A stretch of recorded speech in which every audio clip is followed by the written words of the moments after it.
What if? What if a billionaire fucking fought crime? Whoa. What about his parents? Dressed as a bat. Yeah. What about his parents? Well, that's the reason he dresses like a bat, actually.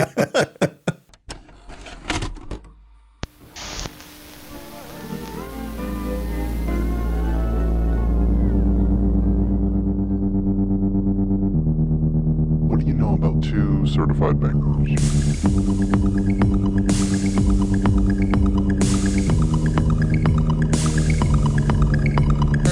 PhantasmaCast. Welcome back to PhantasmaCast. I'm Derek. And I'm Jake. And today our double feature pairing is going to be Insomnia from 2002 and I Saw the Devil from 2010. And I wrote down our initial idea behind this to compare and contrast what are essentially two cat and mouse cop thrillers, where like the central law enforcement character not only like knows the identity of the killer, but is in like a moral dilemma during their confrontation, like their pursuit of justice. You know what I mean? Yeah. And I like that both of these movies, and you know, we'll get into the plots of them, but the movies kind of follow the journey of the main character, right? Like Al Pacino in Insomnia, and then Lee Byung-hun in I Saw the Devil. Yeah. Losing their soul, you know, in the process. Like their previously held convictions. Like they had solid convictions going in. And yeah, their journey is like, do you though? They had to become monsters to fight monsters, Yeah. essentially. Yeah. And I'll start with Insomnia. I'll read the back of the box on this bad boy. So, invited to Night Mute, Alaska to head a murder case. A veteran LAPD detective finds his investigation disrupted by an ever-shining midnight sun that wreaks sleep-depriving havoc on him, and by personal guilt over a second crime that may be real or a figment of his increasingly unstable consciousness. Director Christopher Nolan, whose other credits include Memento and Batman Begins, crafts another jolting psychological thriller to remember, guiding Academy Award winners Al Pacino, Robin Williams, and Hilary Swank in Insomnia. In the season of the midnight sun, no one and no secret can forever hide. That was a strong ending. It's pretty for the back of the fucking box. metal for this movie. Yeah. So that's Insomnia. Have you ever seen the original that it's based on? It is a remake. I actually haven't. Yeah. Okay, so that's kind of like the start of my discussion here is that you need to know things you need to know about Christopher Nolan's Insomnia is that it is a remake of a 1997 Swedish film with Stellan Skarsgård. He's great in it too, and I really like that. It's an excellent movie, but it's thematically so much bleaker, like unbelievably more bleak. Oh, really? Yeah, it's just like here's some of the things that happen in that movie. He sleeps with the key witness in a previous case, right? So that's why he's getting like reassigned at the beginning of the film. He shoots his partner. That's the same. In the original, he kills a dog to get the bullet to falsify ballistic evidence. And in this one, he shoots a dog that's already dead. Yes. Yeah. Yeah. They were like, Americans will not accept this. They will not accept a man who kills a dog. That's kind of my point with this whole thing is like, that was an intentional decision to change that because you'll lose a lot of people, a lot of Americans at least with that. But some people are like, it's actually artistically important that the dog needs to be alive. Like, for that movie. Right. Right. Like, go watch it. Like, it's not gone. Like, it didn't erase that movie. Why do you want the dog to get shot so bad, my boy? Another thing, there's a teenage witness that he interviews. Yeah. In the original, he, like, molests her. In Chris Nolan's version, that scene does feel uncomfortable, Yeah. And he crosses the line in the original version. Yeah. Whereas like in this one, he sees the line and plays with it, but not in like a seedy cop kind of way. He threatens her with the line. Let's just say the original Insomnia, does a little dirtier, seedier things that an American audience just wouldn't be down for. Or, Al Pacino wouldn't be down for. He's an Oscar winner. Al Pacino, ironically, has a reputation to defend. Yeah. Do we really want to see 60-year-old Al Pacino just shooting dogs and molesting teenagers? Yeah, I don't. No. The answer is no. Hard stop. We're not going to sign up for that. And it's also, I think the age of the characters plays a factor too. He's in his 60s in this one. In the original, I would say Stellan Skarsgård is more like in his 40s, early 40s. Yeah. So he's still kind of a younger guy, So he has that younger cop outlook of like, yeah, everything's kind of shit. What are you going to do about it? Like nihilistic view, where he's more like, I've got a legacy to protect. I believe in that. Where, the original Insomnia, he didn't really believe in shit. Yeah. He's like, I did what was necessary to deliver justice. Yeah, exactly. And these fucking internal affairs guys know nothing about real justice. Yeah. There was a I don't know what article or like post I read, but someone put it like, those bastards over at Internal Affairs want to keep a child murderer on the street. I'm like, yeah, that pretty much is his outlook on that. But something I did want to call attention to is the screenwriter, Hilary Seitz, has a fantastic like 11-minute-ish commentary track on the Blu-ray. The Blu-ray has like 6 or so commentary tracks, but not for the entire movie, just segments. Oh, that's cool. And it just kind of skips around in the movie. Yeah. To play like kind of related parts to what they're talking about. So yeah, she has an 11-minute one. That's the only one I watched. But when I was listening to it, Mickey was like, she reminds me of Andrea. Okay. Yeah. And I was like, well, what do you mean by that? She said, just the way she was able to explain her vision so well. She comes across as very passionate, and then she could just be really funny. Out of nowhere. Yeah. And that's a good reminder to go check out our episode called Shadow of the Vampire with Andrea. Special guest star Andrea. Yeah, go check it out. She's right. Mickey's right. She's right. What can I say? But back to the screenwriter. Seitz addresses the remake elephant in the room by saying that she herself is pretty wary of remakes in general because she just has a respect for any movie that gets made. It's very difficult. So what then made her go, it's okay for me to remake this movie? She says, quote, "You don't want to go trampling on the original because you think you can do it better. For me, this is a remake of the subtext from the Norwegian movie. Okay. It's all that juicy stuff that has such an undercurrent and crackling just under the surface." So, yeah, it is a spin on it. It's not one for one. Right. And that's what, remakes should be. They're an interpretation of the original text, not I think too many remakes are made with the wrong intention, right? It's like, we've got new technology and we can make it look better with CGI. Yeah. or they just want to bank on a franchise that already exists, right? Yeah, they want to capture lightning in a bottle. And that's why that phrase exists, because it's impossible to do. Yeah. So just do your own thing and hope it connects with people. Yeah. And that I look at like good remakes, like different like renditions of like good plays, like every director that approaches that material is going to have a different vision. And for some reason that's like more accepted in theater than film. Because like theater, you can't put it on film to show again. It happened that way. Yeah. That night, and it probably will never happen that exact same way. Yeah, exactly. Another night. That's the beauty of theater. So I think, I don't know, we should open our eyes a little bit more to open your eyes. Yeah. to remakes or covers, Yeah. But anyways, Warner Brothers liked her pitch, and she says that she was lucky to get the job and thinks that her passion is what really got her the gig, because she had just had like comedy samples before. So this is truly like her breakout. Okay. As a screenwriter. And both her and Christopher Nolan, the director, echoed that the studio was supportive throughout. So any theories of like studio interference on Insomnia, bullshit. They were completely supportive.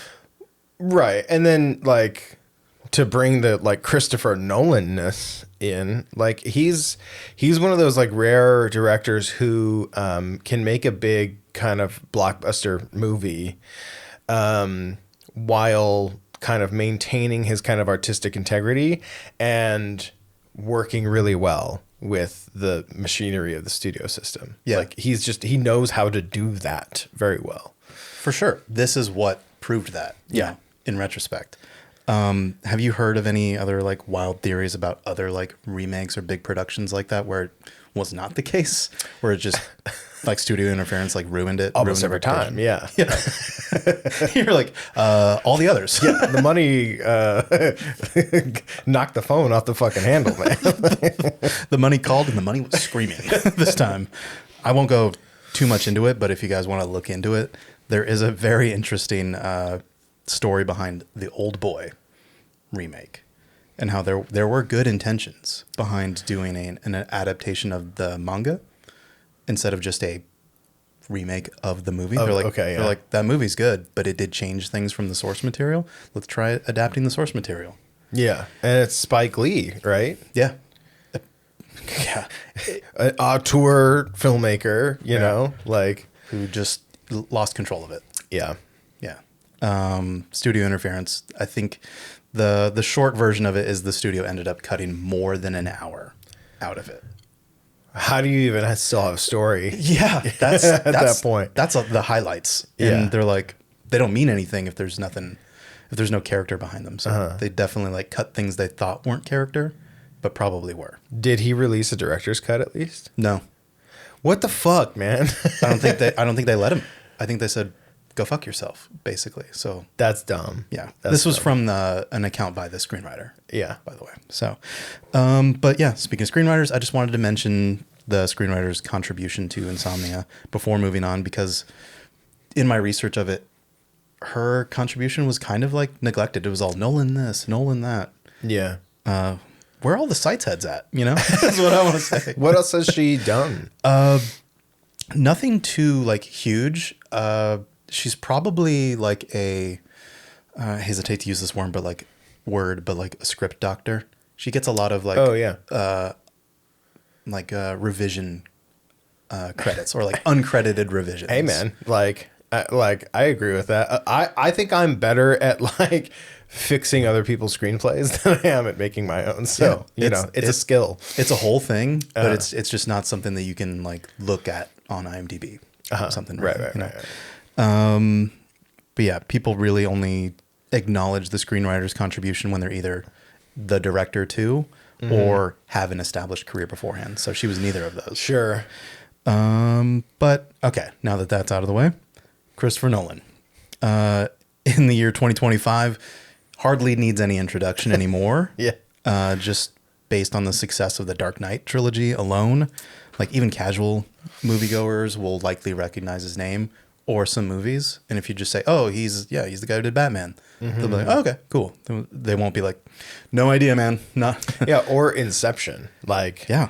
Inception's one of those big fucking like tentpole movies that like everyone saw, and like also like not only can he like work well with like the studio system, but like he can like make like your average film goer feel smart. Yeah. With like he makes movies like with very kind of complex themes and plots. And he gives you just enough to be able to figure it out, and you walk out going, whoa. Right. He doesn't. Sometimes you could argue whether they're like a little too over-explained at times. But I don't think he does like the more unforgivable sin, which is just thinking you're an idiot to start. Right. I think he gives you a lot more benefit of the doubt of being like, you can handle this, and I'm going to explain a little bit of the more in the weed stuff, but for the most part, enjoy the ride. Christopher Nolan movies are kind of like, I'm not the first to make this comparison, but like he's like the modern Hitchcock, right? Like every Christopher Nolan movie has like its thing, you know? What was it called? Like a MacGuffin? Yeah. Good word. Bonus points. And so like every one of his movies is created around a concept, right? A very simple concept, right? Like, I've got the list here if you want me to list them off. I was going to ask you what your favorite post-Batman Begins movies are. the thing that tripped me up was I was going to talk about Batman, but I was like, Batman's the concept. And then I was like, okay, what are the other ones? So like Inception, right? Like, what if you... I'm sorry. I'm so sorry. Batman as a concept is it tickles me. It's just like, what if? What if a billionaire fucking fought crime? Whoa. What about his parents? Dressed as a bat. Yeah. What about his parents? Well, that's the reason he dresses like a bat, actually. But, Inception. What if you could go into someone's dream to manipulate them, right? Yeah. And they're like crazy. He's like, that's not even the craziest part. Yeah. There are levels. Yes. Yes. Tenet. You understand Tenet a lot more than I do, so you do that one. You're giving me a lot of credit. I was gonna shout it out as like, it's probably one of my favorites. I don't understand it. I just that's a ride for me. I just love the ride. Can the sound mix be a little bit better? Sure. Sure. It's a little muddled at times. But I just love seeing things go in reverse. There's a documented thing of me loving things going in reverse, and it starts with the fog. The reverse shots in the fog. I'm like, wow, yeah. If only we had Cars and Robert Pattinson going in reverse too. They do. But then, going back to the beginning, Memento, right? It's about a guy who loses his memory. Glad you bring that up. Every how long? I want to say it's probably around 15 minutes or so, or 30 minutes. But yeah, thank you for bringing that up. Great segue into before all the big budgets and the spectacles that we're talking about now. The thing that really cemented his style was Memento. So Memento, in case you are unfamiliar, centers around a man afflicted with anterograde amnesia, which is a real thing, whose last memory is of his wife being murdered after attempting to stop a break-in and being left for dead. I think he kills one of the guys, but the second attacker gets away. He employs a complex note-taking system that includes cryptic tattoos on his own body in an effort to track down an attacker that was present during his wife's murder and who gave him his memory condition. The plot is split into two timelines, where one timeline is presented in black and white. That's going like forward. That serves as like the film's beginning, like the starter point. And then ends, and then another timeline in color that starts at like the end of the film's events and proceeds to like work backwards until both of those timelines meet. Right. Really. And if that sounds too complex for you to follow, just give yourself a little bit more credit. Go check it out. Well, yeah. And that's like, I guess the core of it is like Chris Nolan's whole thing is he wants to use film as a medium, to play with you. You know what I mean? Yeah. Film is something that goes forward constantly, right? You start at a beginning, you watch it, and you get to the end, right? And then he goes, what if you had the beginning and the end of the movie kind of leading like towards each other in the middle, you know? Yeah. Like, that's a cool idea. It's still cool, like 25 years later. Yeah. It's awesome. And I want to shout out, I don't really remember this all too much, but if this eventually finds him, that'd be great. There was this program in high school where you could like have a job, like a summer job or like a after school job. And this guy at the place that I worked at, I think he was like one of my supervisors. His name was Todd. And Todd was like, when The Dark Knight came out, and we're all like, oh my fucking God about it. Todd's like, you should check out Memento. Check it out, dude. So thank you, Todd. Thanks, Todd. Good job, Todd. You're why we're here today. Yeah. So you may be thinking, oh, so Insomnia was the movie he chose to do after Memento to show that he could handle a more conventional narrative, right? Right. Wrong. You're wrong. So I found out in this Slash Film article called Christopher Nolan's Insomnia was never meant to be a follow-up to Memento. Nolan says, quote, "To be honest, I started working on Insomnia months before Memento was even released in theaters. So I wasn't really having to view Insomnia necessarily as a follow-up in the sense that people would question it, because no one really knew the extent Memento would get out there at the time. I thought I should be free to do whatever inspired me and took my fancy. I found the original movie very inspiring." Mm-hmm. I like that he's like, even in his like viewpoint of how reality chronologically goes, he's like, I wouldn't look at it like that. Yeah. So like the truth of what really led to that comes from another interview that I found on showbizmonkeys.com, real website. Nolan says, quote, "I first approached Warner Brothers about the project before any script was written. I hadn't made Memento at that point, so I really wasn't in a good position to get involved."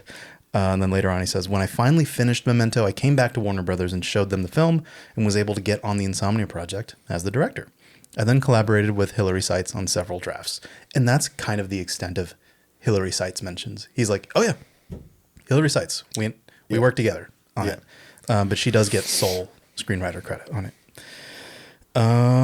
That's kind of like my preamble to Insomnia. So let's jump into the actual movie now. So despite all that, and it being a remake of a beloved 1997 Norwegian movie, there's still a lot to appreciate here. We've got 3 Oscar winners. The back of the box told us about it, you know? And I love the overall plotting of it. That still gets me every time. Yeah. Which is, that's Nolan's thing, is plotting.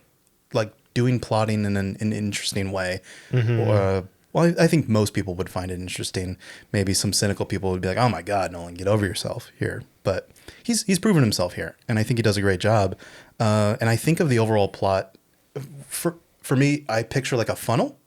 It starts pretty broad, as like, we're 2 out-of-town cops brought in to solve a murder, but then the internal affairs investigation keeps coming up, and their relationship will. Pacino and Hap, his partner, their relationship is strained. It's showing signs of cracking, so we get a little more narrow. Because he's like you're not gonna flip on me, right? Yeah. And he's like, I got to do what I got to do. Yeah. And he's like, I thought I knew you.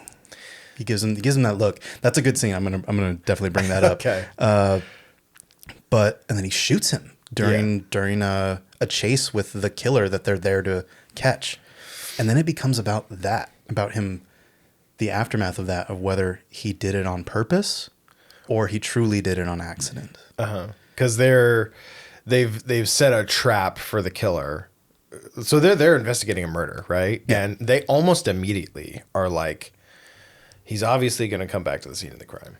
Yeah. So let's stake it out. Let's set a trap.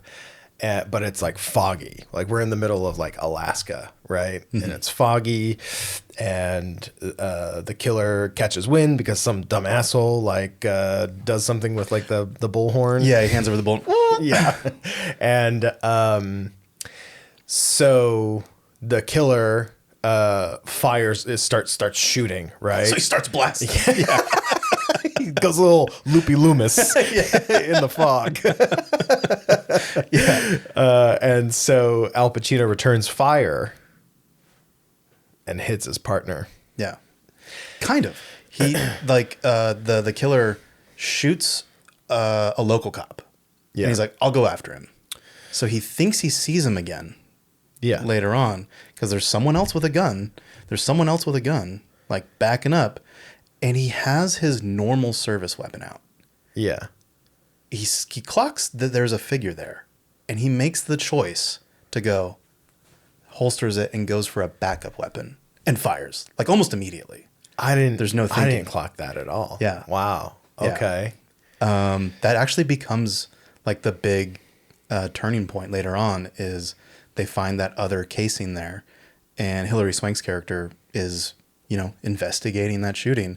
And she looks at this old report of an old case of his that she claims like, oh yeah, I studied that for for my entrance into the academy or something. Sure, like yeah. that. Like, I wrote a paper on it. I'm your biggest fan, kind of thing. She's Bill Paxton. Yeah. In this movie. She's the hurricane in this movie. There are LA cops coming in and they're like, oh my God, big city cops. Yeah. Yeah. She's Bill Paxton for sure. And she finds this line that says, oh, he reached for his unregistered like backup weapon. Uh-huh. And it says the caliber of it. And that matches the bullet that she ends up going back and finding. Right. And then there's like a scene where I think they're basically like, yeah, case closed. We caught that little teenage prick, with the gun. And she's like, okay, it was good working with you. And she goes to hug him and she reaches behind and grabs the weapon. Yeah. That's all the confirmation she needs. She's like, yep. He keeps it back up. It's devastating. It's kind of devastating. Yeah. Right? So that's his gun he pulls out, he uses whenever he's going outside the out of bounds of normal police work. Yeah. Which that seems intentional. So for all of his like hullabaloo about like, well, I don't know if I really did it or not.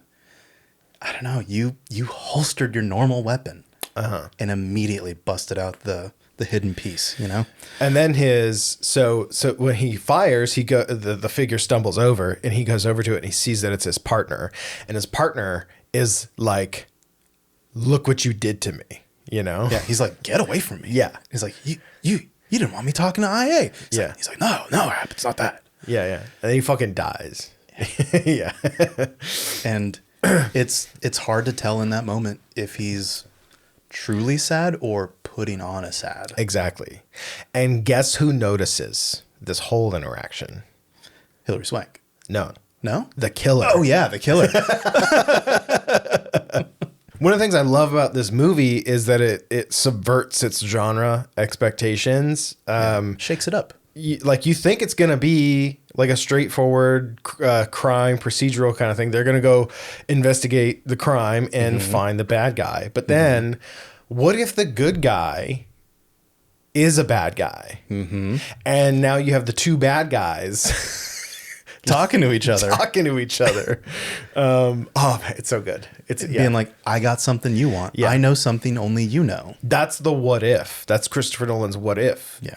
There's actually, I have an article quoting the genre-ness of it all called No Sleep, Revisiting Insomnia, the Christopher Nolan movie no one seems to remember. The author, Scott Beggs, says, quote, there's something mesmerizing about what Nolan has done to the genre here. By making something so open air, he subverted the mystery convention completely. This is no whodunit, where clues mount up until we find a murderer. We see baldly that Dormer, Pacino, kills Hap, and that death becomes a tipping point for what Dormer will do in order to save himself. Plus, we don't have to wait until the end to meet the psycho who took the life of 17-year-old Kay Connell. In the smartest plot turn of the picture, he comes out of the shadow to taunt and collaborate with Dormer as the only man to see what really happened out there in the fog, other than us. At that point, there's no mystery left to solve. It's simply a matter of seeing Dormer to his natural wit's end to discover what he'll be able to get away with, whether he'll be able to get away with the death of his partner or whether the bright-eyed Ellie Burr, Swank, will put the puzzle pieces and inconsistencies together. Mm-hmm. Yeah. So you've got all of these kind of ticking time bomb kind of things going off, right? Like Al Pacino has to basically get rid of all of the evidence that points to him even remotely being responsible for the death of his partner, right? Robin Williams, twist, spoiler alert, Robin Williams presents himself as the killer and is like, hey, like, if you get rid of my evidence and we try to frame this little prick, the teenage guy, the teenage bad boy, if we work together, we can both get out of this alive. And then Hilary Swank's like, I'm going to catch both of them, Yeah. Yeah. Let's talk about the performances here. I think that's like, we talked about how cool the plot is. The plot's amazing. Yeah. But Pacino. The thing that I think of when I think of Insomnia is just a fucking burnt out Al Pacino. Just a fried and vocal fried man. Just like the look on his face is the look from like after you've been working on a movie set for 14 hours. It's just like there's nothing there, you know? Yeah. And he doesn't start the movie that way. Like he's a little tired, but you know, after watching it a couple times for this episode, it's gradual, but it's there. It from a performance like perspective, like looking at him makes me feel exhausted, you know? Like that's some fucking magician shit he's pulling right there. And it never feels too much. It feels just balanced, you know? Yeah. I say he's pretty great at nailing that cop who's really like trying to protect his legacy and cannot fucking sleep and has to work with the scum, like the person he prides himself in putting away. Right. Is calling him up at night and being like, I can't sleep either, brother. You want to talk about all the bad things we do? Yeah. Robin Williams, his whole thing is like he thinks they're equals, right? Because he's like a novelist. Yeah. I think a crime novelist. Yeah. Too. He acts like he knows, you know, and that I think that like really annoys Al Pacino's character. Yeah. Right? Yeah. He's like, I wrote a few books. I read a few things. He's like, buddy, you don't know shit. So I have like two standout scenes I want to really like call out for Pacino. One is the scene with the murder victim's best friend, the teenager who he picks up from the funeral. They're on a car ride. He truly wants to get some information out of her. He doesn't want like her or her body. He doesn't want anything from her but information. So he is playing like the good cop here. I think he's doing good cop and bad cop, right? So like he attracts her by being like, you know, hey, let's go for a ride, you know, but then he switches gears and starts to scare her, you know. Yeah, because she's like, oh yeah, we're going for a ride. And she's like, yeah, you want to go somewhere? And she's like, yeah, sure, as long as it's fun. And then she like hikes up her skirt a little bit. Yeah, and he clocks it. And he's like, oh. Yeah, I'll take you somewhere fun, and goes into the other lane and plays chicken with a semi. Yeah. And he's like, oh, yeah, we're going somewhere fun, aren't we? Yeah, kind of thing. And she's like, no, you fucking psycho, move over. And he's like, all right, let's go to the dump. And he takes her to the dump. And this is where we get like the real like, hoo-wah, Pacino, you know? It really comes out at the dump because he interrogates her a little bit more. Yeah. And then he snarls out like one of my favorite lines, which is, this is the spot where your best friend's naked body was dumped, wrapped up in garbage bags. And she had a big ass. Yeah. Oh my God, he does have an ass line. Yeah. He was like, you were out partying and his hand was all up on your ass. Talking about the boyfriend. Yeah. Oh, speaking of she's got a great ass. That line from Heat. This is only a few years after Heat. Yeah. And Nolan heads know that Heat is one of Nolan's favorite movies. So this was like a dream come true. Getting his own, like, she's got a fat ass line, like, wrapped up in garbage bags. He's like, that's my line.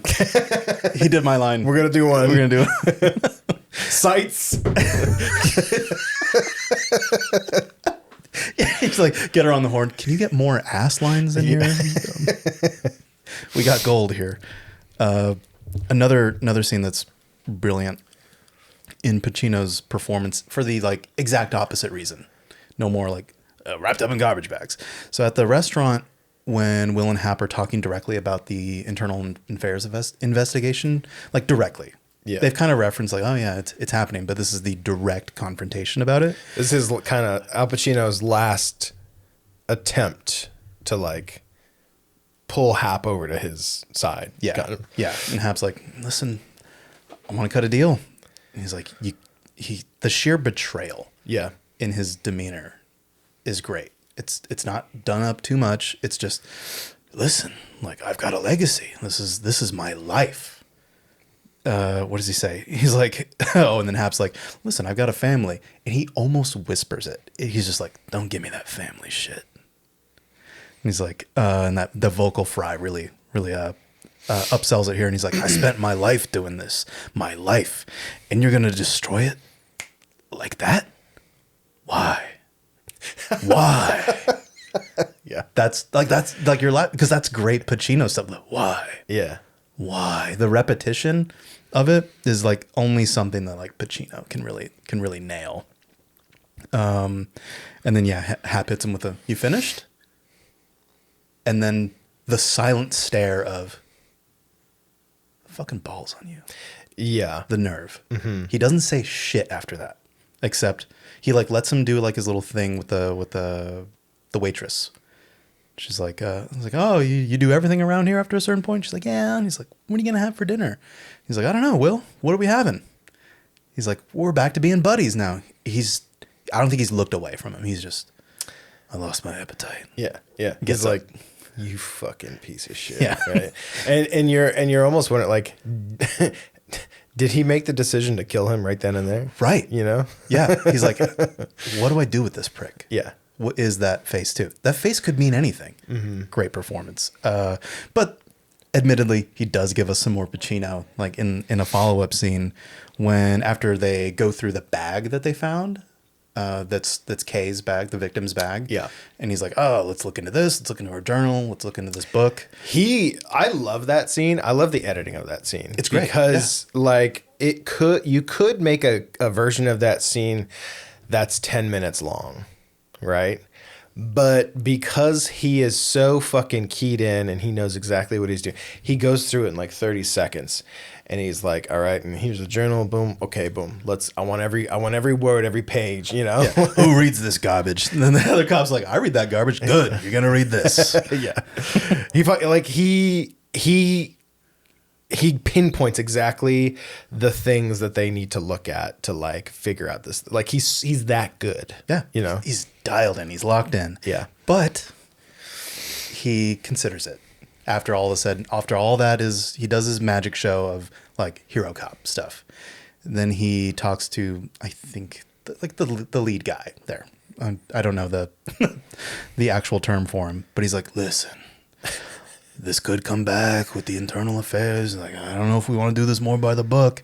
And then Hap goes like, what are you talking about? The leads are solid. And he just turns around and he goes, the fuck do you care? I love that. The fuck do you care? I love his fucking face in that. But Pacino. Tired Pacino is great. Yeah. Excellent. And then I think it's worth talking about Hilary Swank's performance too, because she is an Oscar winner, too. She's one of the 3 Oscar winners at this point, and she's still in her mid-20s. Like, she got the Oscar for Boys Don't Cry in 99, so this is just a few years removed from that. But yeah, like I said earlier, she nails I'm a huge fan of your work. Mannerisms. Very plucky, you know? Yeah. And, you know, at least that's how we're introduced to her. She does have a great character arc, I think, in here. But she's basically set up as the wide-eyed idealist that is, you know, Pacino's protege in another life. Right. And probably, you know, at one point was Pacino's character, like in the beginning, you know, like it's a view into, I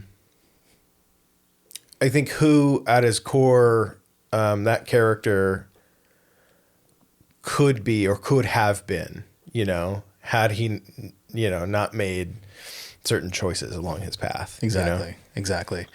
And, but I have a theory that because it's a little strange that she's like, yeah, I studied your cases. And then also Robin Williams just like knows about him pretty intimately. Like he knows about the internal affairs or like at least puts up enough factual information that Pacino's convinced he knows what the deal is. My theory is that in the world of the movie, Pacino's like a hero cop that makes headlines for everything. So maybe he just like did his research. Yeah. So people like, I think point that out as a plot hole. I'm like, no, I think the movie sets him up as just that cop that makes the headlines. I think he, at one point in the movie, there's like there is a newspaper article like about the investigation. Yeah. Right. Yeah. So it's big news. It's big news. But on little news, since Hilary Swank's character, she basically just handles misdemeanors in her current role. She makes a they're on the way to the high school to interrogate the boyfriend, and she's like, yeah, she's like, being a cop is great and all, but like I'm only really trusted with misdemeanors at that point, and that's small stuff, that's little stuff. She's kind of bemoaning her assignments, and Pacino is like, hey, hey, you shouldn't knock the small stuff. You know, small lies, small mistakes. People give themselves away, same in misdemeanors as they do in murder cases. It's just human nature. Aren't you going to write that down? She goes to grab a pad of paper, and she realizes he's fucking with her. So she's like, and he goes, he does the great Pacino laugh of afterwards. I want to put on a production where we do Heat, right? Oh yeah. But you play Pacino in Heat. I would love that. I would love that. You do Pacino. I'll do is it De Niro? Yeah. Yeah, I'll do De Niro. Okay. Deal. And then as a treat, we get a little follow-up to this kind of exchange after the interrogation of the boyfriend. Pacino's like, small things, remember? The second you're about to dismiss something, think about it. Look at it again. And she goes, want me to write that down? And he's like, nah, I'll remember it. Great. I love that little dynamic. That really solidifies what their dynamic was before the shooting. So that's like what her character really gloms onto when she has to investigate him. And all these like inconsistencies keep coming up. She's like, man, that guy's my hero.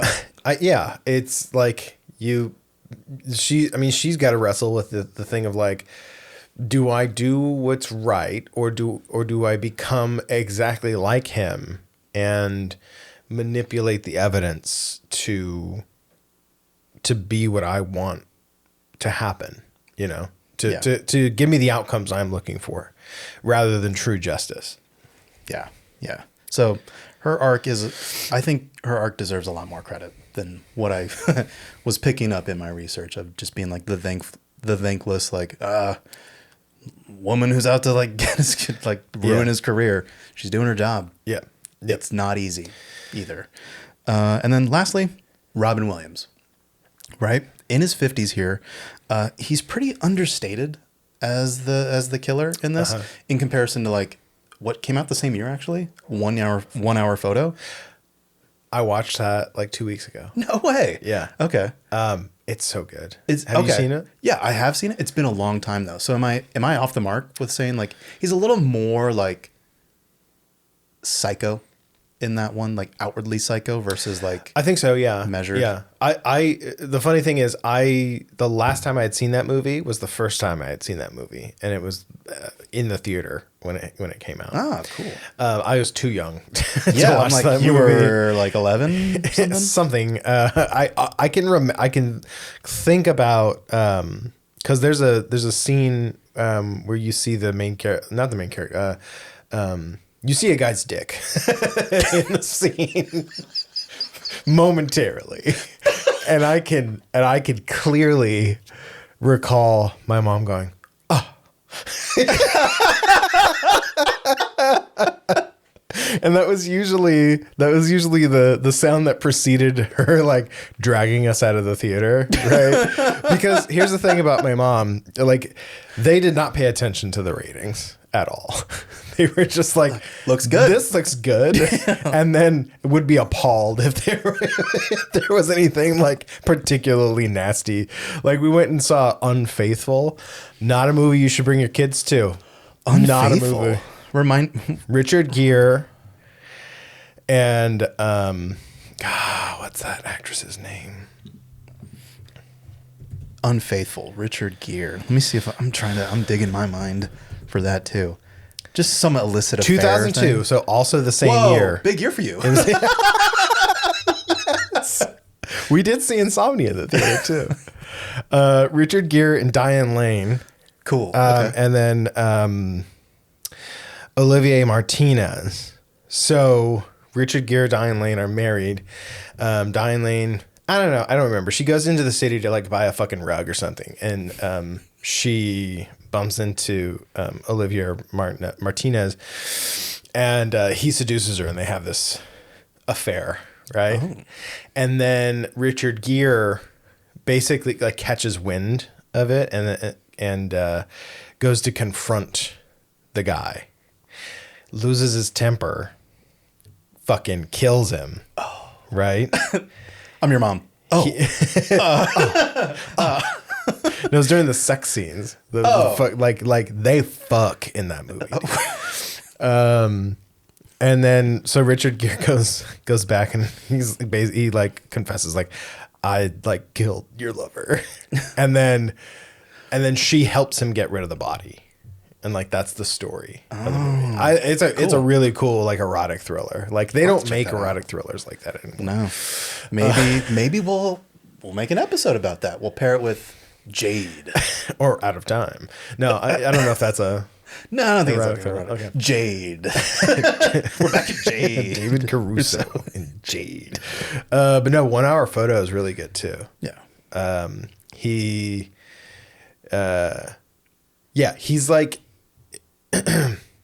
like obsessed with this family. Yeah. And that obsession is manifested in like he makes copies of all of their pictures. This is another one of those like kind of like time capsule movies, right? Because any picture you took, you know, up to a certain point of time, right? 2000. This movie was made 2002, I guess. Big year for you. You had to go to a place, give them the film, and they would develop it, right? So that developer got to see every picture you took. And the scary part of it is like he fucking skims off the top and makes copies for himself. Yeah. Let me translate that to today's audience. He's basically iCloud. And he's going like, nice little nudes you got there. Think I'll save a little screenshot. Exactly. Yeah. And that's why Polaroids are so popular for like, for nudies, right? Because you didn't have to go to a developer. I wouldn't know.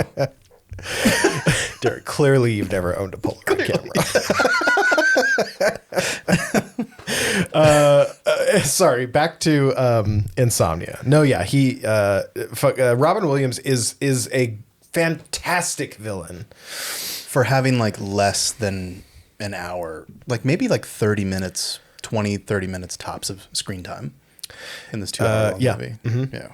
You hear his voice like over the phone more than, I think than you see him. Yeah. That's how you're technically introduced to him. If we don't count the silhouette in the fog. Uh-huh. You're technically introduced to him through his voice over the phone. That is one of, not the first call, but the second call that he has with Pacino's character is one of my standout scenes. It's a moment where he basically confesses how and why he killed Kay, the teenager. And it was to, I don't know if you remember why, but it was to shut her up from laughing. He like professed his love for her. And he kissed her. Yeah, and she started laughing at him. Yeah. Yeah. And he's like, and I just wanted her to shut up. So I made her.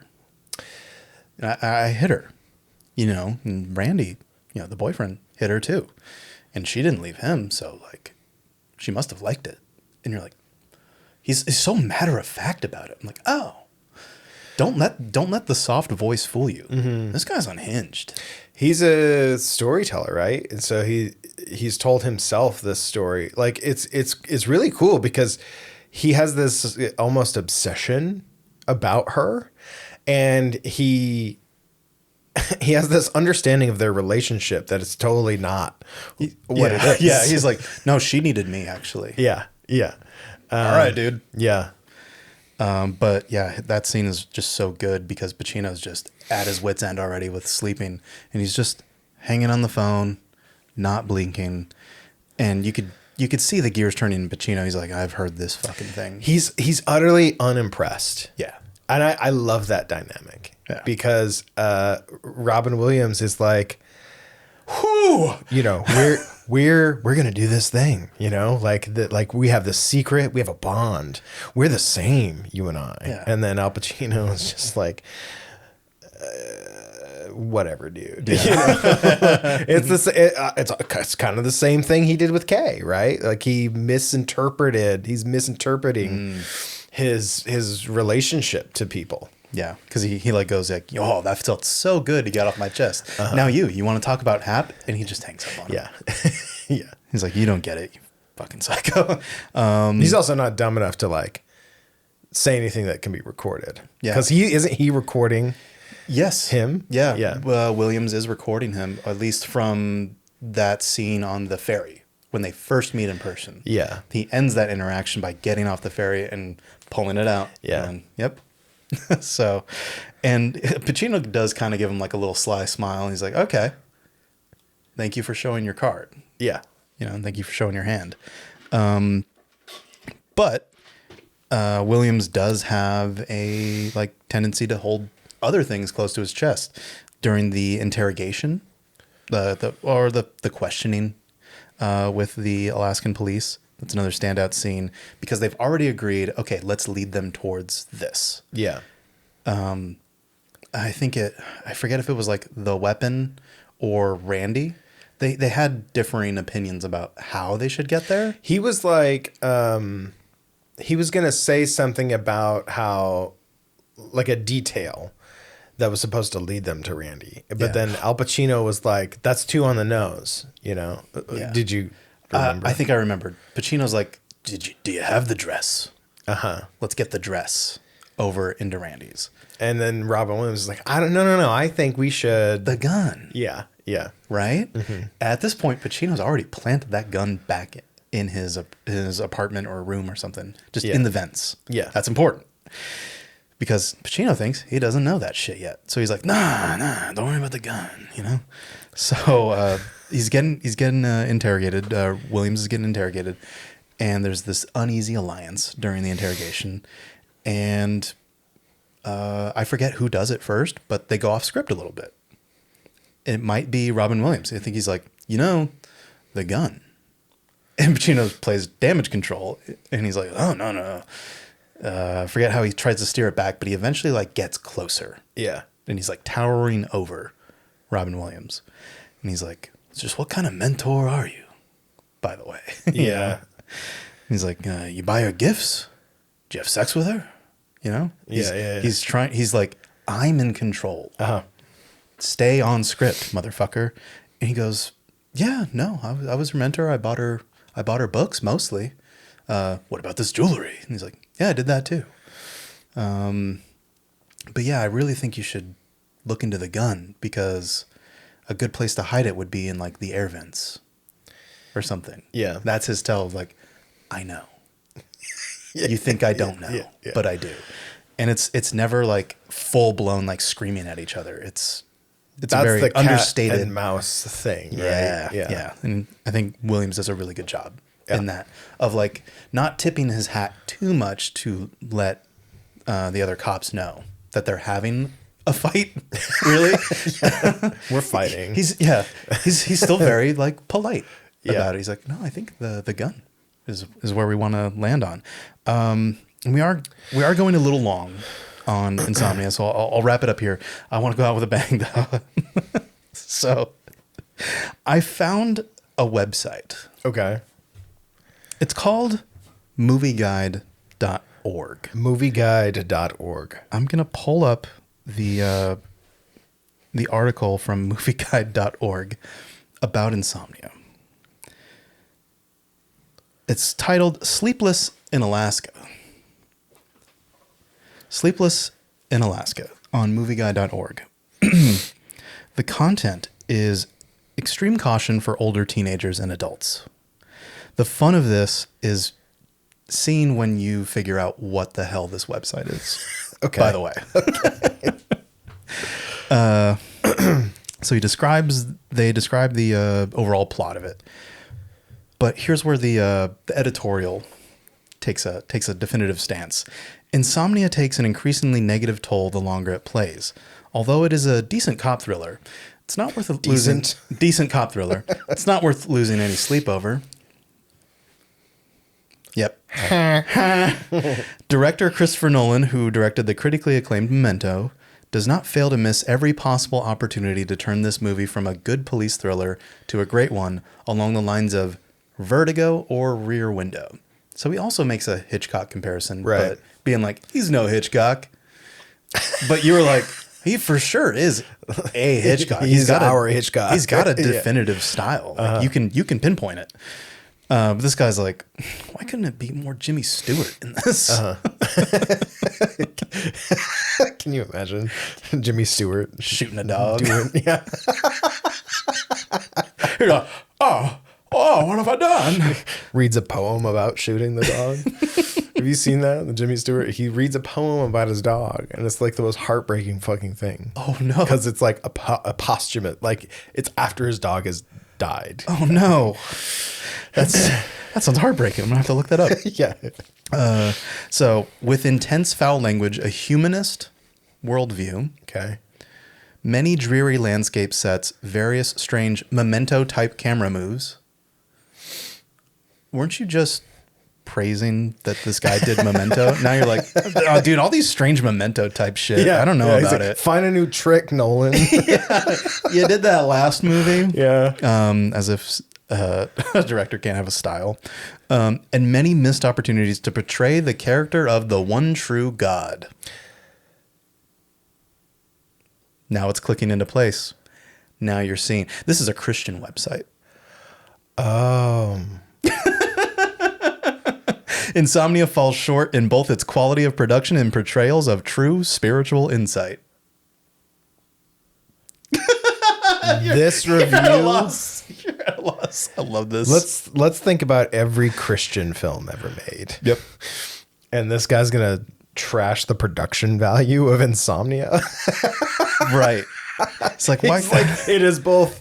It is as bankrupt in its quality as it is in its morality. Yeah. He's like, no character turned towards the camera and said, well, God's plan, Yeah. you know?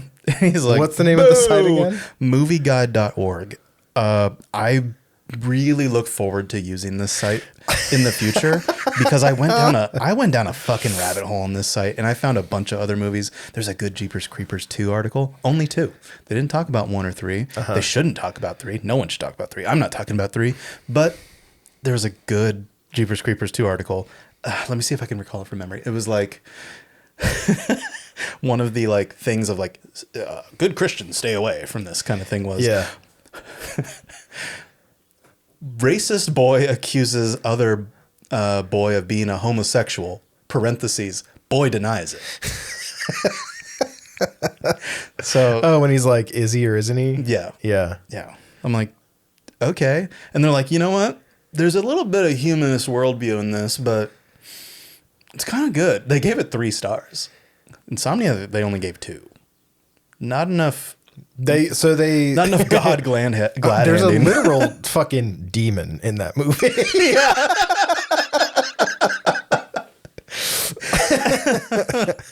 Again, not enough God glad handing in Insomnia. Maybe for the this demon guy. helped. It was like, it confirmed if That's evil.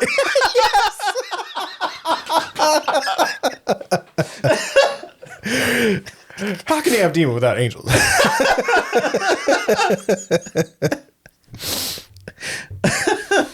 If every night's a moonlit night, then what's a moonlit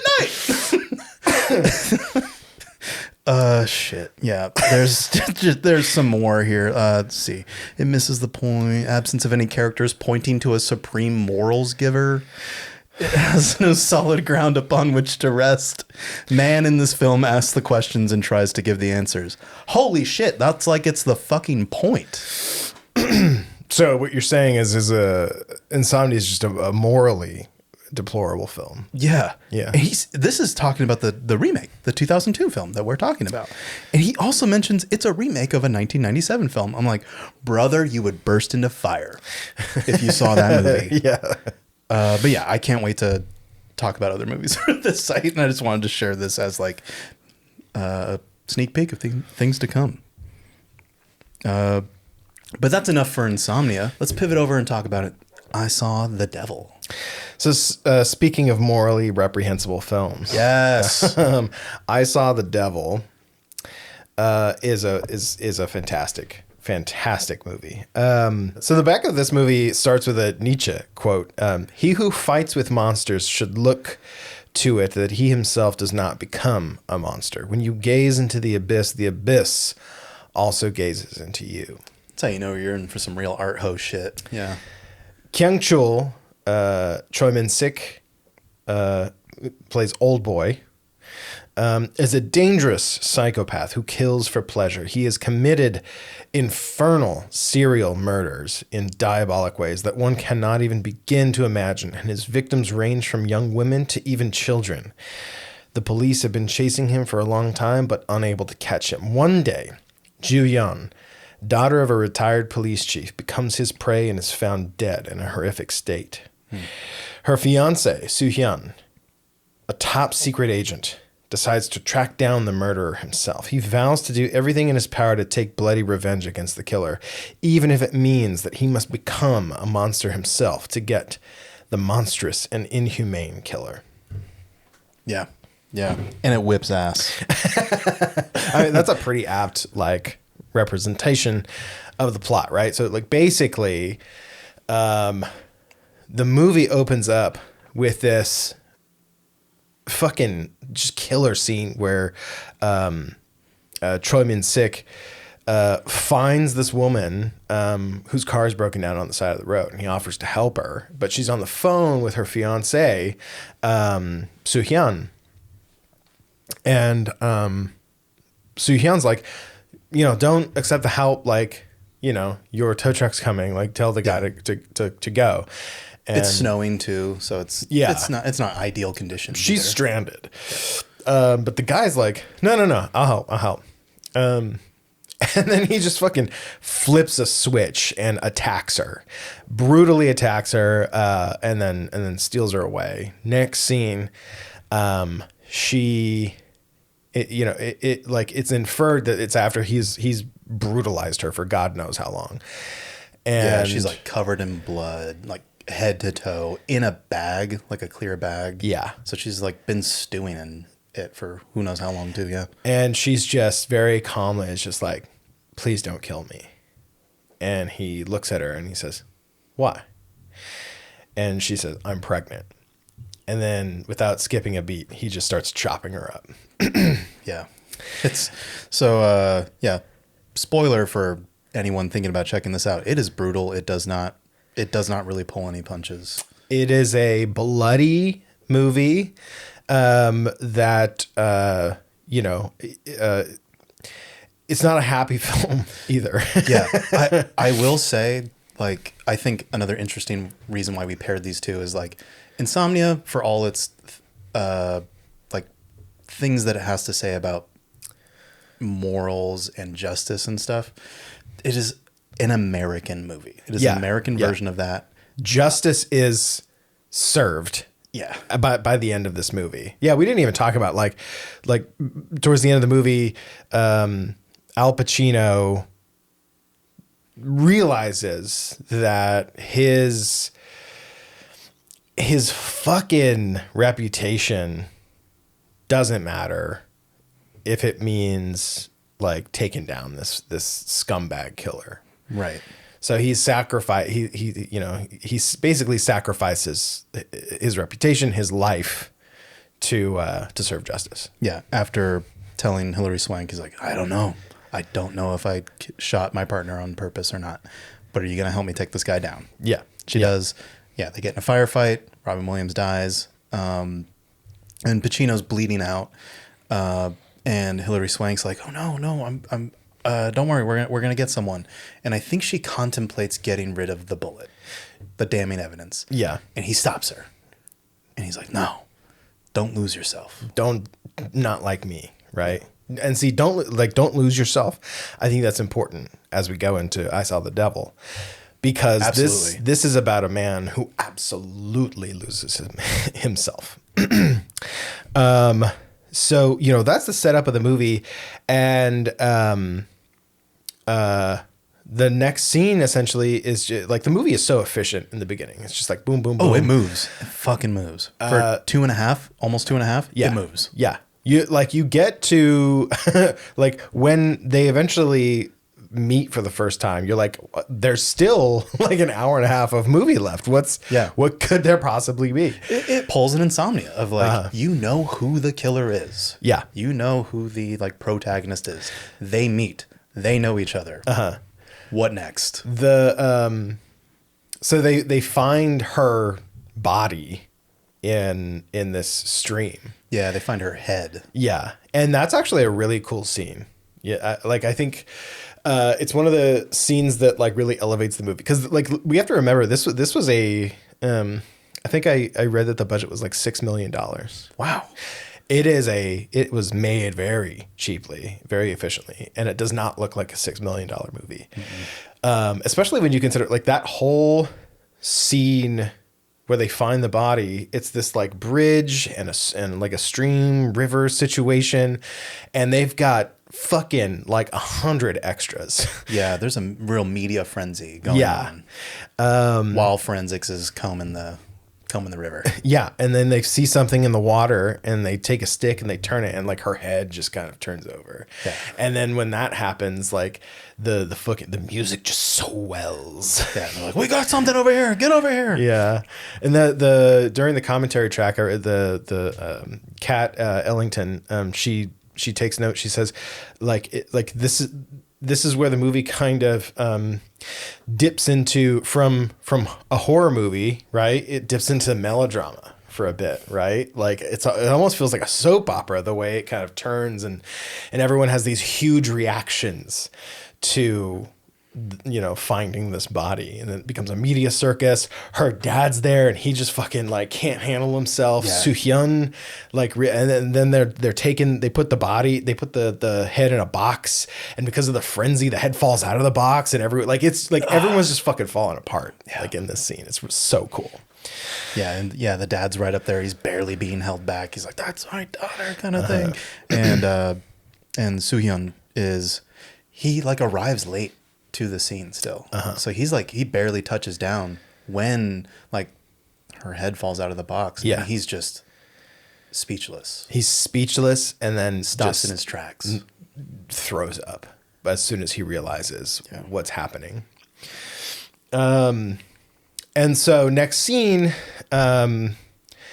he decides, I'm gonna find the motherfucker that did this, because we don't really get like a breakdown of like what his job is or what his rank is, but you get the feeling he's like James Bond essentially. He's like an intelligence agent.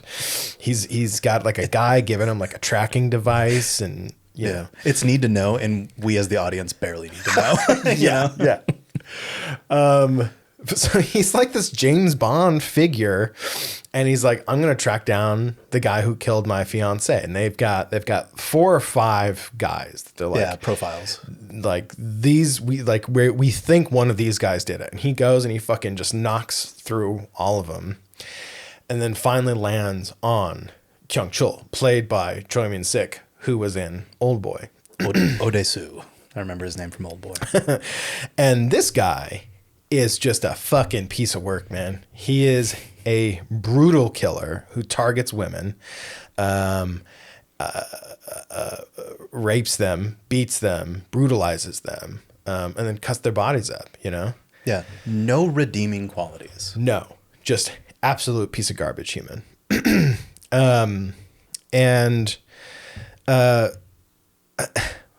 But like, for all intents and purposes, like a regular kind of guy, right? Like there's nothing superhuman about him. Yeah. Super misogynist. That's it. You know? Yeah. He doesn't even seem particularly like strong. Like he just like there's a reason he targets women, right? It's people he can overpower. Yeah. He's got just that much of an edge over them for being like a little wily rascal. And so that's why it's like a really interesting pairing that you have this like secret agent guy going after this kind of regular guy, right? It's like Ren and Stimpy. Yeah. But Ren's the tall, dark, handsome special forces guy, and Stimpy's this gross little fucking goblin of a killer that he's trying to catch. Yeah. And that's the cat and mouse like in this movie.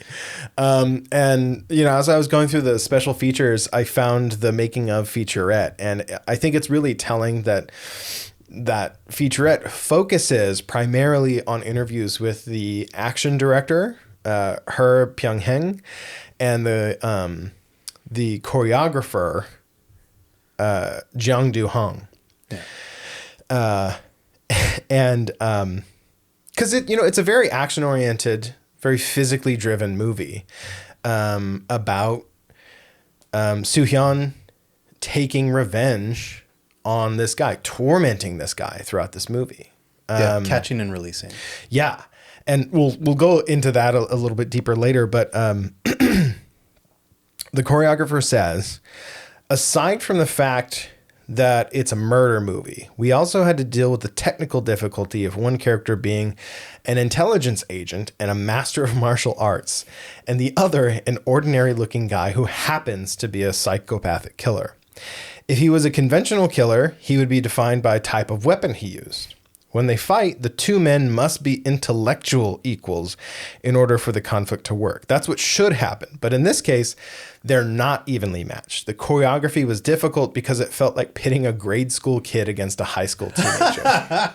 That's some great insight. I love that. Right. But like, I think that's makes the movie, I think, ultimately more kind of satisfying as the viewer to watch because,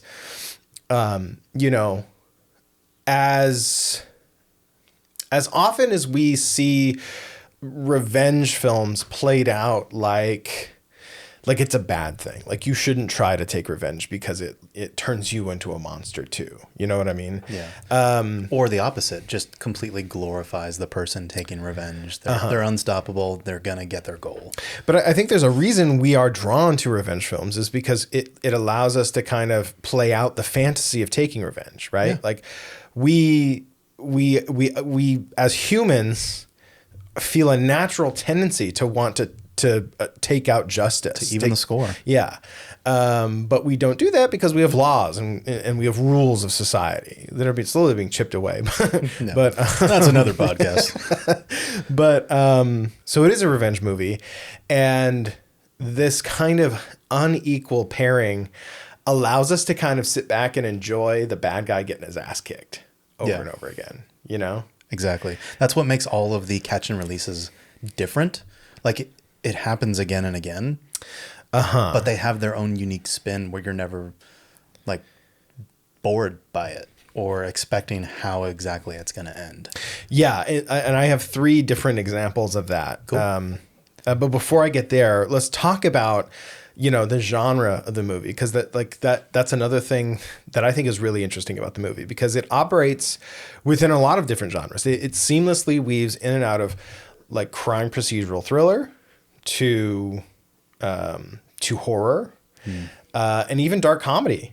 Like there are funny moments in this movie, like undeniably funny moments in this movie. From the killer, who again, not redeeming whatsoever. So you feel a little bad when he cracks wise and you're like, ah, fuck. Yeah. He's cracking wise. There's physical comedy in the movie. Like it's like when he's getting his ass kicked, you giggle a little bit, right? I think of the scene, sorry if you're going to talk about it in a bit, but if I'm jumping ahead, that scene in like, I think it's like a hospital with the nurse.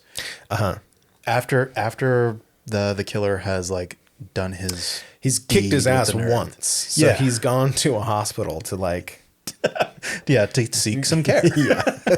But the little fucker just can't help himself. Yeah. And he's doing some bad shit there. But, Soo-young's got that tracker on him, so he just waltzes up with a fucking fire extinguisher and starts wailing on him. And he's like, "Oh, fuck, you're back." And then pulls like a scalpel and tries to stab him. But Soo-young catches, grabs it, and just starts bleeding from it, and is just like, so what? Yeah. And he's like, what the fuck? Yeah, the killer's like, Yeah. before getting his head banged in and just further fucked up. And then there's the scene at the house where, like, you know, he's the killer's chasing him throughout the house with a fucking double barrel shotgun, but he like throws this box of like fishing lures. Yeah. And he steps on it. Like, it is funny in its action. I think in the way like only like a kind of martial arts movie can be funny, you know? Yes. Yeah. Yeah. He went a little Looney Tunes on him. He went a little Bugs Bunny. He's like, ain't I a stinker? Lays down the lures. Yes. And he's the killer's like Daffy Duck. He's like, I'm going to get that bugs with this. And then, after he steps on it. So that's the thing. Like, regardless of the different like genres that it plays with, at its core, it is a revenge film, right? Yeah. So we follow Soo-yeon as he tracks down the man who brutally kills his wife. But rather than find him and just fucking put a bullet in his head, because we know he can do that. He's capable of that, right? He fucked up guys for less. Yeah. Yeah. He draws out the punishment, right? You said it before, catch and release. He keeps finding him, beating the shit out of him and letting him go. So like it's not just the simple revenge of like wanting to inflict as much pain as possible, but also trying to deny the killer his satisfaction of like the psychopathic urges that he has, right? And so the three examples are, you know, the first time they meet. So the killer drives a school bus, right? Yeah. And the last girl that he drops off, he doesn't drop off. He takes her to this greenhouse. Yes. And he's about to rape her. And Soo-yeon shows up. And that's when they have the first kind of showdown. And you don't know how it's going to go. Like they definitely each get their licks in, right? But Soo-yeon kicks his ass. Yeah. End of the day, kicks his ass. Even though the killer had that scythe, I think. Yeah. But he fucking turns it on him, man. Yeah. He's just, fuck, shit. He gets the bag over his head, starts pounding his face into that rock, and then picks up the rock and is like, here, I could end it. No. He deserves more. And that's the part in the movie where we're all like, what? You're not going to kill this guy? What's going on here? And then that next scene, right? Like he goes to a clinic, and then he corners the nurse, and he forces her to start performing oral sex on him. And then that's when Soo-yeon bursts in with the fire extinguisher. The fire extinguisher just bonk, hits him on the head, and, you know. And then cuts his Achilles heel too. Yeah, it ends with he cuts his Achilles heel, and the nurse, he's like, "You don't go anywhere. You're gonna patch him up afterwards." Right? So he's like, I'm gonna hurt him, but I still need him to be functioning because I'm gonna continue to hurt him, you know, later. Yeah. He beats him into the ground. He's bleeding out, breathless after every encounter, and goes, "Good, get up again. I'll see you. I'll see you tomorrow." Yeah. Yeah. The next I scene, think he even like whispers to him in that hospital scene. He's like, "The nightmare is just beginning." Or some cold ass motherfucker line. It's great.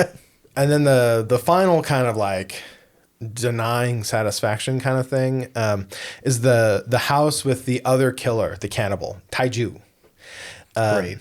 So, and that's another like kind of genre thing that I really like about this movie is that it has our serial killer like interacting with other serial killers too.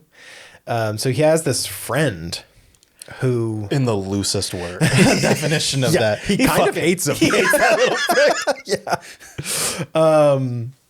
Who is a cannibal and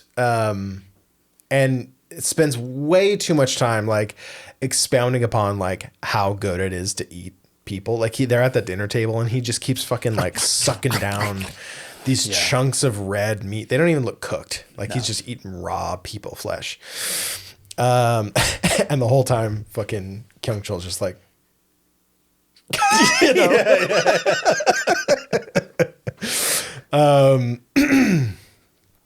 And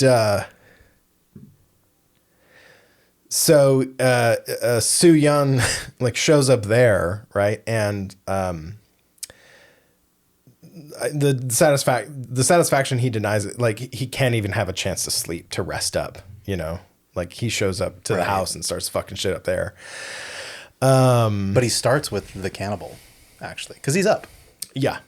Yeah. He's like, I'm going to go prepare my next meal. This guy is so obsessed with eating people. Like, that's all he thinks about. He's like, damn, that was good. Well, another. Yeah. Kat Ellinger points out at this point in the movie at the cannibal's house, there's a deleted scene that doesn't appear in the international version, but it does appear in the South Korean version of the movie. There's a sex scene. Oh.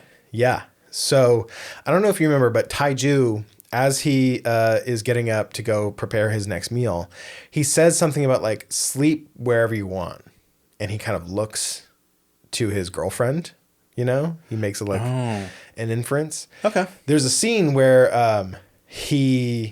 Kyung-chul like approaches her from the back and like starts to like, it seems like he starts to like rape her, but like she's like into it kind of. So like there you get a little bit more of her character of like, why is she with this fucking like sadist? Yeah. Oh, because that's who she is, you know? Okay. And the next scene after that, he's smoking a cigarette. He's laying down on the couch. He's smoking a cigarette. And that's the scene where he realizes something Taiju said, where it was like, maybe this guy is related to one of your victims. That's when he has the realization. Yeah. Or even like, maybe he's tracking you too. Uh-huh. Yeah. Somehow. And so Soo Yun shows up, fucks up the cannibal. Kyung-chul chases him around. So. Yeah.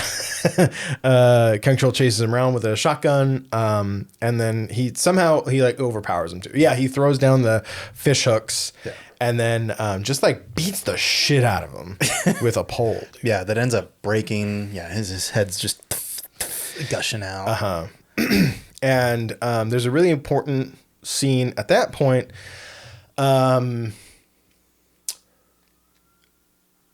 So he, as he's beating him, like the blood spurting out, right? He keeps hitting him until the pole just falls apart, right? And he says, "Why?" Right? He's like, "Why? Okay. I forgot about that. So Kyung-chul is unconscious in the backseat of his car, and Soo Yun is wiping the blood off of his face in the car, and he pulls the mirror down. The mirror's off camera, but you can kind of tell what he's doing. Yeah. He pulls it and he looks at himself in the mirror, right? And to me, that's what the title of the movie is. Oh, cool. I don't think that's the, textual, but I'm like, this is the like third time he's done this, you know? Yeah. And he looks at himself in the mirror and he sees the devil in him. First time he's really like reckoning with what he's doing.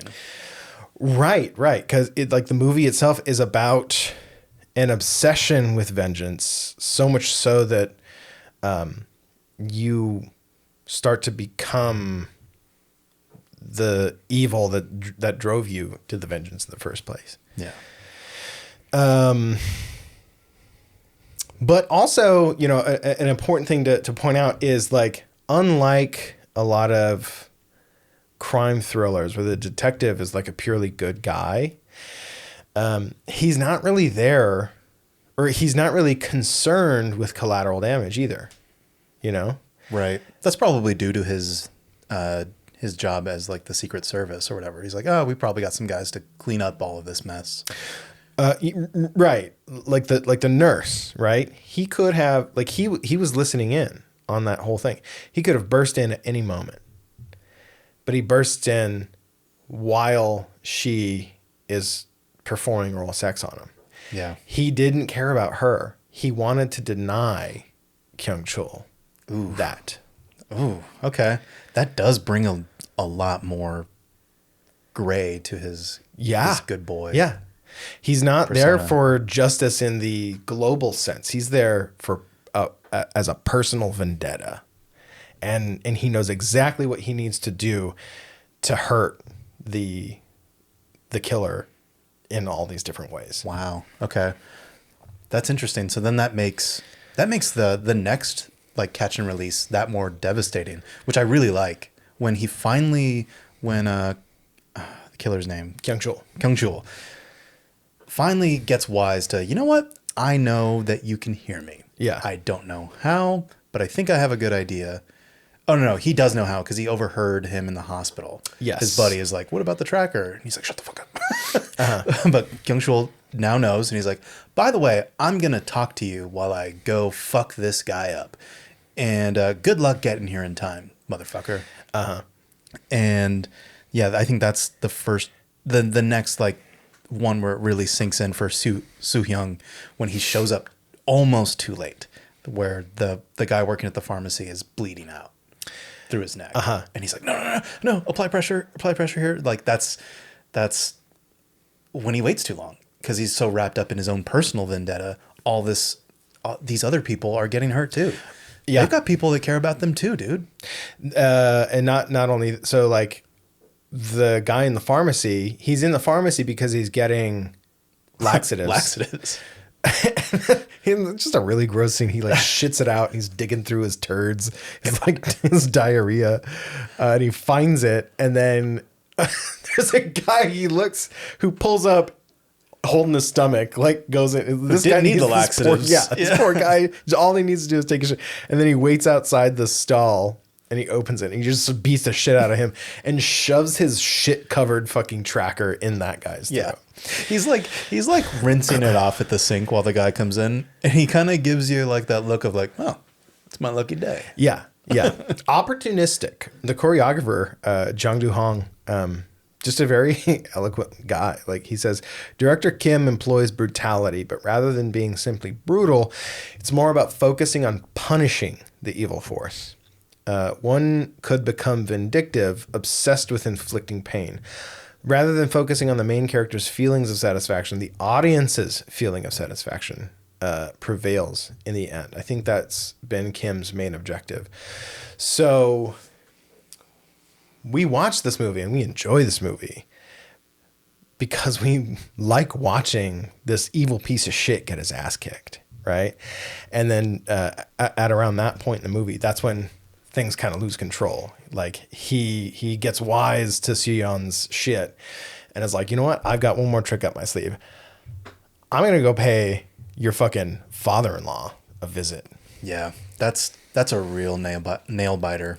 That whole extended sequence of him showing up as he's calling him to be like, get the fuck out of there. Yeah. He's like, well, I'm going to go answer the door real quick. Oh, fuck. Devastating. And then you don't see any of it. You just see then his sister-in-law also shows up while he's there. You don't see any of what happens in the movie. You just see him come out of a room. Just the light with like a bloody knife or something. Yeah. Oh yeah. He comes out of the room with the bloody knife. And then he does go up to the father. He goes into the kitchen, grabs some like tea out of the fridge, drinks, he like even eats a strawberry, and then he's like, you son of a bitch. And then you realize the father-in-law is just on the ground, you know? Yeah. And just beats his face in a bit more too before the sister-in-law. He says, what can I do to really make this guy go crazy? And so he just said, I'm going to bash his fucking face in with this dumbbell thing. Yeah. I do like that scene when the sister-in-law shows up though. Yeah. Because we all know what went down in that place, and there's like signs of a struggle, like the chair is tipped over. Yeah. And she's like calling out to her father, doesn't hear a response, sees a door slightly ajar. And then Kyung-chul just like there's the sliver of light from the door, and he peeks out. Mm-hmm. Mm-hmm. And we see that line hit his face before he eventually pops out and gets her. And then we don't see what happens to her. We just know. Yeah. You know, we don't have to. Yeah. And so the rest of the movie play like he Soo-hyun eventually captures Kyung Chul, and the climax of the movie is he has him in this like guillotine thing that's like rigged up to the door, right? And he's like the final punishment I'm gonna give to you is like your family's gonna like be responsible for your death, and they're gonna watch you die. And so he leaves him, and his parents arrive, and they're like, Kyung Chul. He's like, no. He's like, don't open the door. And the door's connected to like the mechanism that, you know, keeps the blade from coming down. They pull the door open, the blade comes down and chops his head off. Yeah, and just blood comes squirting out. Yeah. It's so much.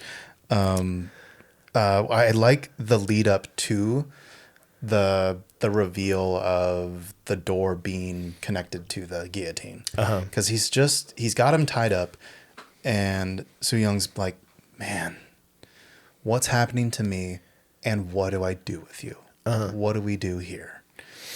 Like, the collateral damage has really sunken in, and he's like, okay, this one has to be the final one. And I think he stabs him in the mouth with a screwdriver, and he gives oh, it's painful or whatever. Mm-hmm. But still is like, yeah, that didn't do anything. He's like, I just put on a show for you because I know you want to see me in pain. I don't know what the fuck pain is. Yeah, I feel nothing. Yeah. So good luck. Mm-hmm. You know, he's like, okay, hold this. Yeah. And as Soo-yeon is walking away, like the last shot of me is just him fucking sobbing. Yeah, Soo-yeon. And it's like, street. It's like, why? Like, is it because it wasn't satisfying? You know, like the ultimate killing of the object of his revenge. Does he want more? Is he now addicted to this feeling? Is he suddenly confronted with like the emptiness of, okay, now I have no purpose because everyone I love is dead. Yeah. And the thing I'm really good at, it didn't satisfy me. Yeah. So very open-ended. It is very un-American in that sense that it doesn't give us a definitive resolution. It asks you, what do you think is going through his head? It's good that you say it's very un-American. Okay. Because it is very South Korean. Okay. As I was researching the movie, I found this concept of Han, H-A-N. Okay. And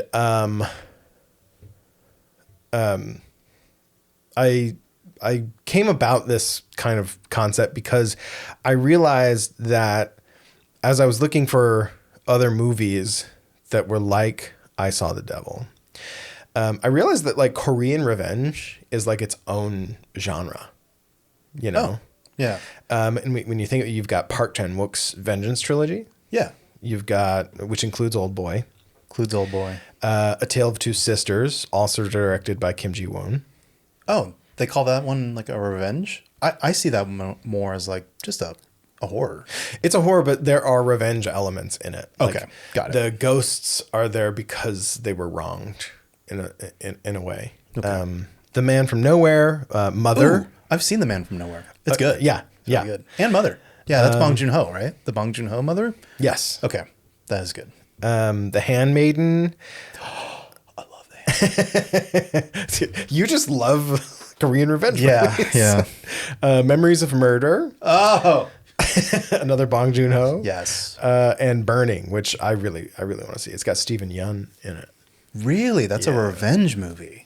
Yeah. Okay. Maybe they just didn't market it that way to me. It seemed like more of a, for some reason in my head, I think Burning, I think family drama, and I'm like, I love those. And I think so, and that's the thing is like I wouldn't say like it's just plainly like a revenge movie. Like the themes of revenge are in it, but you know, I wouldn't say that there are like genre tenets to them. But it all goes back to this concept of Han, which is often described as a cultural lens through which Koreans have processed and expressed their historical experiences. It's a profound feeling of sorrow, resentment, and bitterness, often stemming from experiences of injustice and suffering. It also encompasses resilience and a will to overcome that hardship. And there's no English equivalent to the word, but it's a cultural feeling, you know, closely related to periods of hardship in Korea throughout the 20th century, right? So there's the Japanese occupation of Korea from 1910 to 1945, in which Korean language and culture was suppressed. Korean lands were seized and given to Japanese settlers. We see that with, the Gaza situation and the West Bank. There's political oppression, and then there's the sexual enslavement of Korean women to the Japanese military. Look up pleasure girls during the Japanese occupation. The Korean point of view of being hesitant about Japanese outsiders is like the whaling. The whaling. Yeah. Key factor in the whaling. That's what makes it excellent, which I didn't understand when I watched it, but I'm so glad I did, because I'm like, oh, that is informed through history. Yeah. So not only Japanese occupation, right? So you've got the Korean War as well, right? Which literally divided the country into two. Yeah.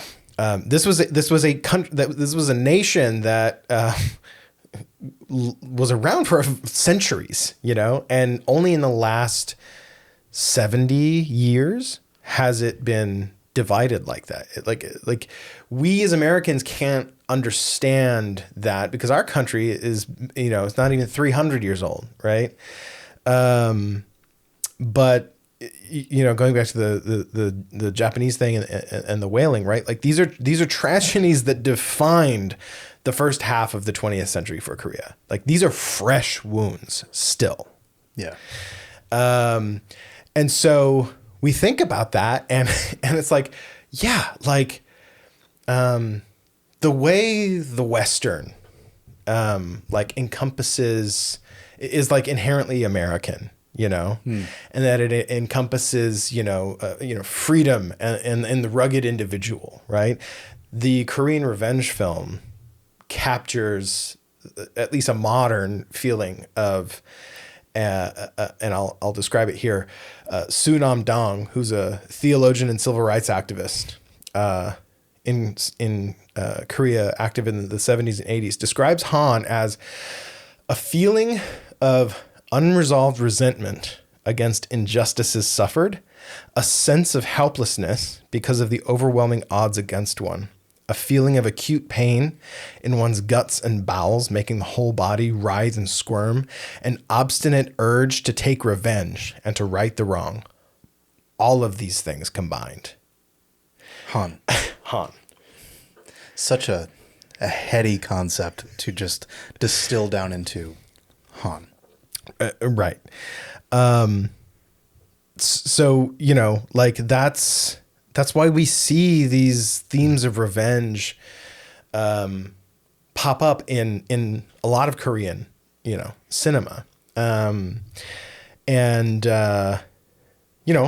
mentioned like the Western, like revenge is a theme you see in Westerns, right? But it's just so closely, I think, tied to the national identity of Korea. That I thought was, really, it's just an interesting thing to discover about, like, I Saw the Devil, Yeah. Like where like American movies are more about like using revenge to spotlight American excellence. Like we're so fucking good with our guns and, and protecting our own. And I Saw the Devil is like Koreans are way more, or like the Korean perspective is a lot more introspective about the ramifications of it and the reason behind it all. And I think it's a highlight of like personal justice as well, because when you look at these movies, the law, right, seems like ineffective, unable to catch the bad guy, to deliver justice, right? Like, think about Memories of Murder, right? I always do. All the time. How would you describe the cops in that movie? Bumbling local cops. How would you describe the main character in The Wailing? Bumbling local cop. Right. Oh my God. Yeah. It's a thing that, like, it is a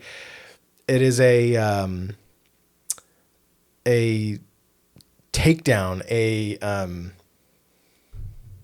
it is a criticism of, like, the system's inability to protect people. So yeah, I saw, it's just a fantastic movie that that encompasses just a total revenge, you know? Yeah. So, you know, after going through this, why these two films? Well, like, after we've talked about this, my thought is, like, you know, both of these films subvert the expectations of the crime thriller genre. Yes. Insomnia a little more conservatively. Yeah.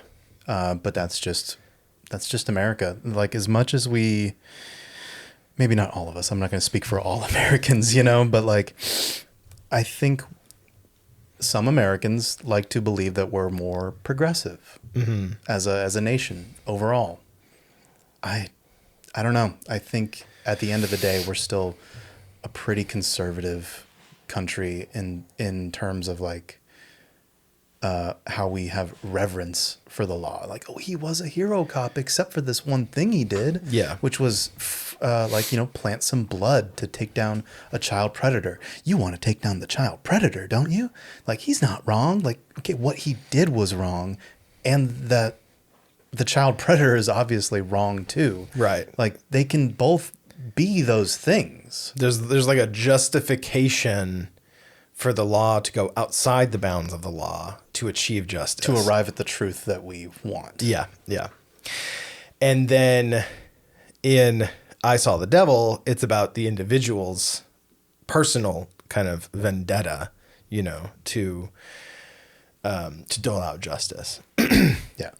Because the systemic issues with the policing system, where there's no hero cops. He's just a very skilled individual. Yeah. He's not a hero cop. Yeah. Really. Yeah. Because there are no hero cops, you know? Even the, at the beginning of the movie, towards the beginning of the movie, there's that, like, really tender scene where Soo Yun and his father-in-law are sitting on a bench, and Soo Yun is just kind of fucking dead inside, but the father is, like, leaning on him. Yeah. And the father's the one that is falling apart. And he says, I've been a police chief for 30 years or something, and I still couldn't protect my daughter. It's like, you start putting these things together and you're like, okay, there's like a system, and there's like a cultural kind of, like, non-reverence for the police in Korea. Yeah. Yeah, which explains why he willingly is like, yep, here's our profiles of who we think did it. But both of these movies, our main character also sacrifices their humanity, you know, to achieve their own ends, you know? Yeah, where the American version had to end with him nobly sacrificing himself. Yes. To achieve justice. Where the Korean version is like, he killed that guy. Yeah. And now there's nothing of him left. Yeah, and he killed himself. Yes. In the process. So metaphorically, they're two different kinds of tragedy and two different, you know, cultural versions of tragedy, you know, which is really cool. And that's why you should watch both these movies. Absolutely. Go pick them out. So yeah, that's PhantasmaCast for today. That's I Saw the Devil from 2010 and Insomnia from 2002. Go check them out. Let us know how do you think about them? Like, what do you think about those endings? Do you have the same opinion as us? Yeah. Maybe not. You ever think about that? You ever think about that? All right. We'll catch you guys next time.